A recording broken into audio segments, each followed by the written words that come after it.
உட்காந்து கடுங்காம வந்தான். அவனுக்கு என்ன ஹெல்ப் பண்ணுச்சு? இவ்வளவு சொல்லுவானா?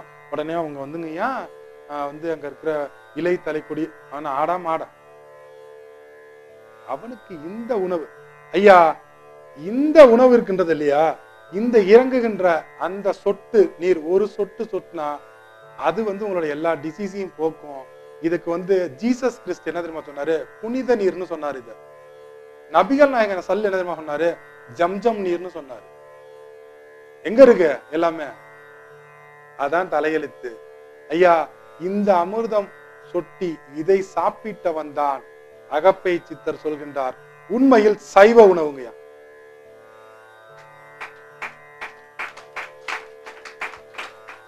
காய்கறியை நீங்கள் அசை போட்டு மென்று தின்றுவிட்டு தயவு செய்து இனிமையும் நான் சைவம் என்று சொல்லிவிடாதீர்கள்.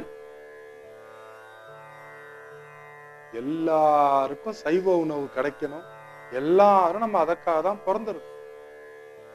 இந்த மாங்காய் பால் உண்டு மலை மேல் போறதுக்கு முதல்ல இருக்கிறவங்க மாங்காய்க்கே வரலையே, என்ன அதுக்குள்ளார 6வது மாங்காய் திறந்துருச்சுன்னு பல அமைப்புகள்ல சொல்லிட்டு இருக்காங்க. நம்பாதீங்க. இதெல்லாம் பயங்கர ப்ரொடக்ஷன்ல இருக்கு. பயங்கர ப்ரொடக்ஷன். நீங்க நினைக்கிற மாதிரிலாம் ஓப்பனாலாம் இல்லை. அப்படியே நீங்க கண்ண முடி நினைச்சு அப்படி நினைச்சிட்டு அப்படியே மூலாதாரம் அப்படியே ரைஸ் ஆயிடுமா? எப்படிங்க ஆகும்? அதுக்கெல்லாம் அச்சர நிலைகள் வச்சிருக்கான். சொல்லுக்குள் சொல்ல வச்சிருக்கான். அந்த சவுண்ட கொடுத்தாதான் அதை எந்திரிக்கும். அததான் அழகா சொன்னான். அதுதான் அவனுக்கு பேர் பாம்பாட்டின்னு பேரு. மகுடி எடுத்து ஊதியதும் பாம்பு ஆடுகின்றது, குண்டரணி வட்டம் என்பது பாம்பு போன்று இருக்கின்றது. நாம் ஒரு சில மந்திர ஒளிகளினால் நாம் உரைக்கும் போதுதான் அந்த பாம்பு எந்திரிக்கும். சும்மா நாச்சுக்கு எனக்கு குண்டரணி எந்திரிச்சிச்சு, எனக்கு சுண்டலி எந்திரிச்சுன்னா தயவு செய்து சொல்லாதீங்க. கற்பனை, காசு பறிக்கிறாங்க. நாங்க சொல்றோம் இதான் சத்தியம். அதான் வெளியில ஓமையை வச்சிருக்கான். இப்ப பாம்பு ஆடுனா மகுடி ஊதுனா, மகுடினா சவுண்டு. அப்ப அத மாதிரி நம்ம ஒரு மந்திரத்தை சொல்லும் பொழுதுதான், அதனால்தான் மணி மந்திர ஔஷதம். ஒரு சித்தனோட நூல் எடுத்தீங்கன்னா 3மே இருக்கும். மருத்துவம் இருக்கும். ஏன்? தேகம் தான் பிரதானம். கவலையே படாதீங்க இங்க இருக்கிற யாரும். இதுக்கப்புறம் உங்களுக்கு தேகத்துல எந்த பிரச்சனையும் வராது. இந்த தியான அனுபவங்கள் நீங்க அனுபவிச்சதுக்கு அப்புறம் பேச்சல்ல அனுபவிக்கலாம். அந்த யுக்திகள் எல்லாம் பிடிச்சாச்சு. இந்த யுக்திகளை முழுவதும் நான் ஒரு நாள்ல கொடுக்கணும், ஒரு 3 மணி நேரத்துல கொடுக்கணும் அப்படின்னா எனக்கு இந்த இடம் தேவைப்படுது. இந்த இடத்தை யாரும் தர்ம சிந்தனவான்கள் இலவசமா கொடுக்கல. செவிக்கு உணவு இல்லாத பொழுது சிறிது வயிற்றுக்கும் இவ்வியப்படும். இங்க கொடுக்கிற உணவுக்கு யாரும் ஸ்பான்சர் பண்ணல. யாரோட ஸ்பான்சர்லயும் இது நடக்கல. நீங்களே ஸ்பான்சர் பண்ணி நீங்களே அந்த விஷயத்த அனுபவிச்சுக்கிறீங்க. அவ்வளவுதான்.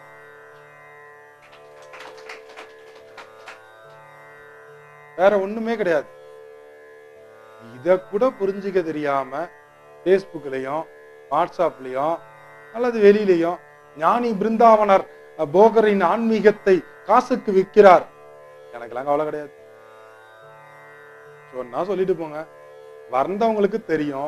வராதவங்களை பத்தி நமக்கு கவலைப்படணும். அந்த அனுபவிச்சவங்களுக்கு தான் அந்த சத்தியம் தெரியும். ஏன்னா அந்த நிலைக்கு ஏன் இதெல்லாம் தேவைப்படுதுங்கிற உண்மை தெரியும். இன்னைக்கு மனிதனோட உலக வாழ்க்கையில இங்க இதை நடத்தணும்னா என்ன ஆகுங்கிறது உங்களுக்கே தெரியும். இதுவரை நாம் அறிந்தோம், அடுத்து உணரணும். எல்லாம் பேசும்போது இனிக்குதாங்கயா செய்து, நாங்களும் இந்த மாதிரி பேச்செல்லாம் கேட்டு திகட்டி விட்டோம் அப்படின்னு பல பேர் மனசுல நினைச்சிருக்காங்க. எங்களுக்கு தெரியும், இப்படிதான் காசு பறிக்கணும்லாம் ஆரம்பத்துல உட்கார வச்சு குளிப்பாட்டுவானோ, குளிப்பாட்டி கடைசியா புஷ்வான மாதிரி ஒண்ணுமே இல்லாம போயிடும். எம்முடைய நிகழ்ச்சி அட்டன் பண்ணவங்க எத்தனை பேருங்க வந்துருக்கீங்க? ஏற்கனவே அட்டன் பண்ணவங்க கை தூக்குங்க. நல்ல ஒரு விஷயத்த புதிதா வந்த அன்பர்களே தெரிந்து கொள்ளுங்கள். ஒரு விஷயத்துல ஒரு பலன் கிடைக்காம இத்தனை பேரும் திருப்பி வர்றதுக்கு பாசிபிலிட்டிஸே கிடையாது.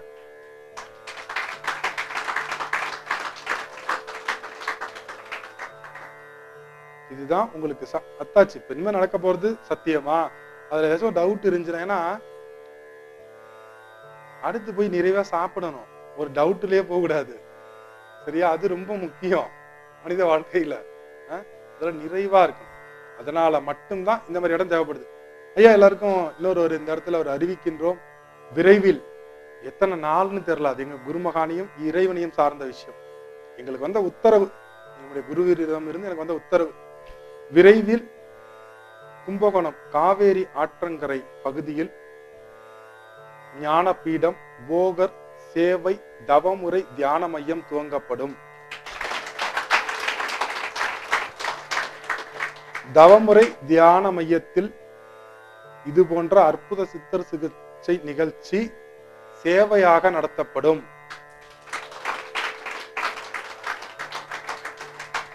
ப்ராப்பரா பதிவு பண்ணவங்க ஒரு 100 பேர்னா 100 பேர் வர்றவங்க எல்லாம் உட்கார வைக்க முடியாது. ப்ராப்பரா பதிவு பண்ணவங்க இந்த நிகழ்ச்சி அறிவிச்சதும், இலவசம்னு சொல்ல மாட்டேன், நான் இலவசம்ங்கிறோட பயன்படுத்த மாட்டேன், சேவைன்னு சொல்றேன்.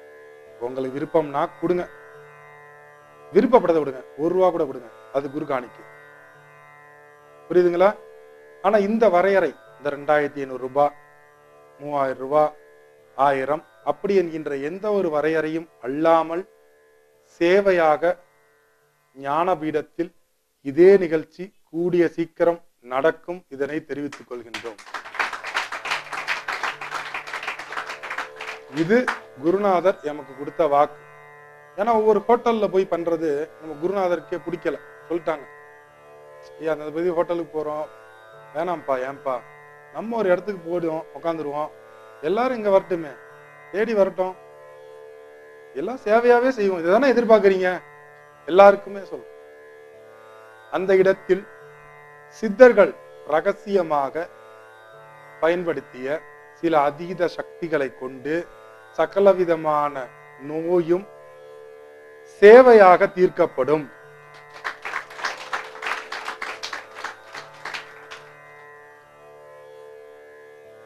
தெளிவா புரிஞ்சுங்க.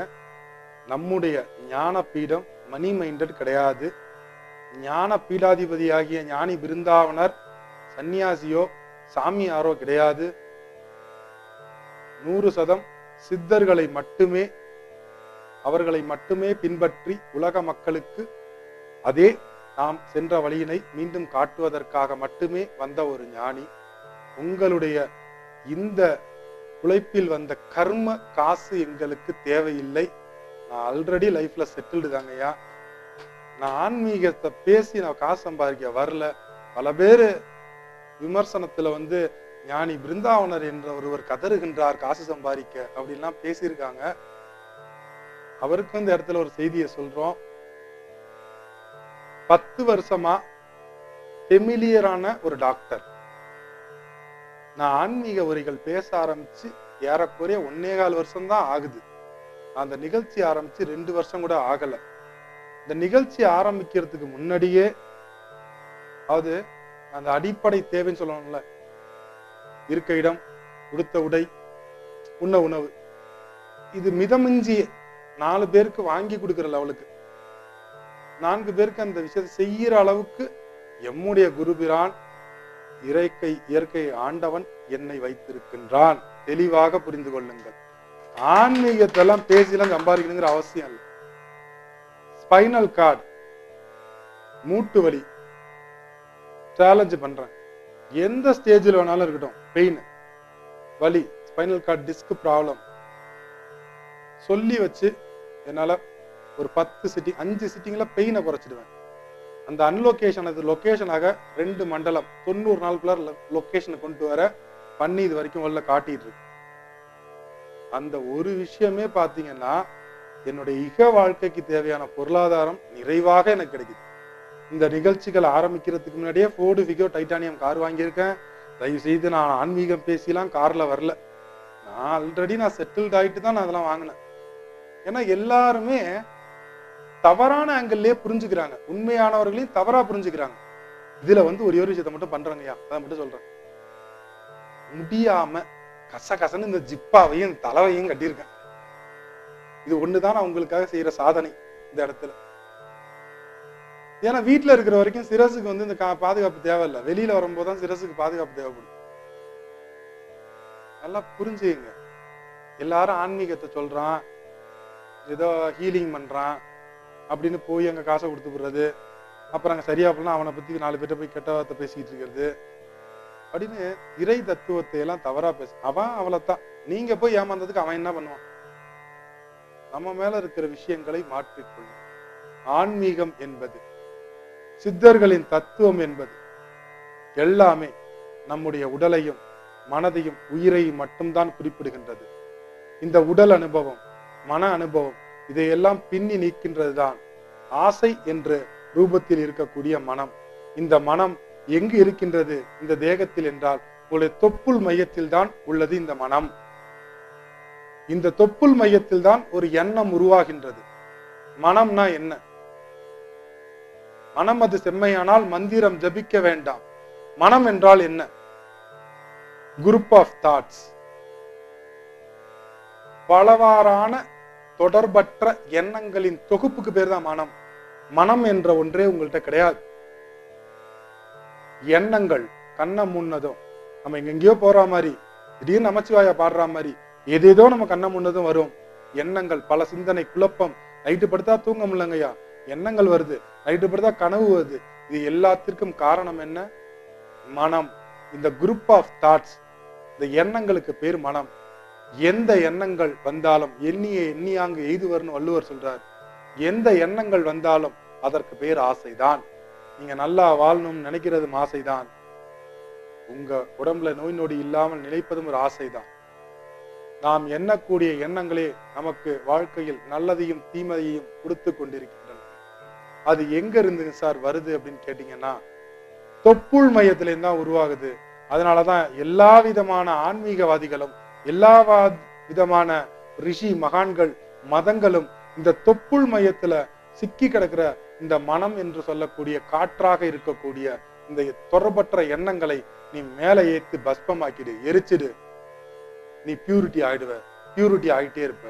இந்த பியூரிட்டி கிடைச்சதுக்கு அப்புறம் தான் நீங்க மூலாதார சக்கரத்துக்குள்ளாரே போக முடியும். எந்த சென்டர்லயும் உங்களுக்கு மூலாதார உபதேசம் தரேன் அப்படின்னு சொல்லிட்டு ஏதாச்சும் ஒரு சில மந்திரத்தை ஓம் அது இதுன்னு சொன்னாங்கன்னா நம்பாதீங்க. மனம் எந்த இடத்தில் இல்லையோ, மனம் அற்ற நிலை எங்கு உருவாகின்றதோ, தொப்புள் மையம் எப்பொழுது உங்களுக்கு பியூரிட்டியா கிளீன் ஆகுதோ, அப்பதான் நீங்க மூலாதாரம் அப்படின்னு சொல்லக்கூடிய சக்கரம், அந்த மாங்காய் டச்சை நீங்க பண்ண முடியும். சித்தர்களை தான் சொல்றாங்க. இதை விட்டு விட்டு நான் அந்த கீழே இருந்து இழுத்து மேல வைக்கிறேன், மேலே இழுத்து கீழே வைக்கிறேன், குண்டலினி ரைஸ் ஆகுது, இதெல்லாம் மனோவியல் பயிற்சி. இதனால் எதுவும் விளையாது. அதனால்தான் இந்த இடத்துல அவ்வளோ இம்பார்ட்டன்ட். எல்லாரும் என்ன சொல்லுவோம், இந்த இடத்த தாய்க்கும் பிள்ளைக்கும் உண்டான உறவு தொப்புள் கொடி உறவும். தவறு. இந்த தாயை பத்தி சொல்லல அவன். அவன் சொன்னது என்ன தாய் தெரியுமா?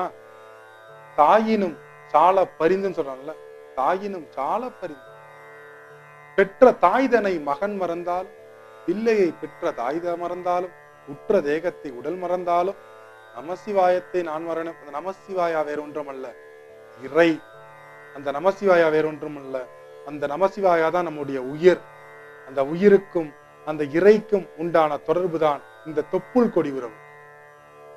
நீங்க தவறா, அவன் வயிற்றுல 10 மாசம் நான் பெத்தனே, அவன் 10,000 மாசமா அவன் பெத்து வச்சிருக்கானே, பந்த பாசத்துல சிக்காதீங்க.